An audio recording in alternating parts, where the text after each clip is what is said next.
വിശുദ്ധ മത്തായി സുവിശേഷം 13-ാം അധ്യായം 31 മുതൽ 33 വരെയുള്ള വചനങ്ങളിൽ യേശുനാഥൻ സ്വർഗരാജ്യത്തെ കടുകുമണിയോട് സദൃശ്യപ്പെടുത്തുന്നുണ്ട്. കടുകുമണി ഏറെ ഔഷധ ഗുണമുള്ള വസ്തുവാണ്. പൈതഗോറസ് പറഞ്ഞത്, ഉഗ്രവിഷം ശരീരത്തിൽ പ്രവേശിച്ചാൽ കടുക് തേനിൽ ചാലിച്ച് പുരട്ടുമായിരുന്നു.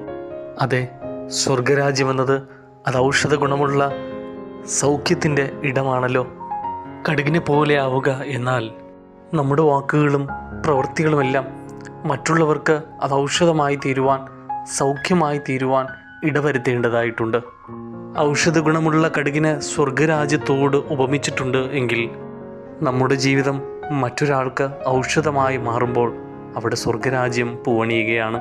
ഈ നോമ്പുകാലത്ത് കടുകിനെ പോലെ വാക്കുകൊണ്ടും പ്രവൃത്തി കൊണ്ടും ഔഷധ ഗുണമുള്ള ഒരു ജീവിതം നയിക്കുവാൻ ദൈവം നമ്മെ സഹായിക്കട്ടെ. ആമേൻ.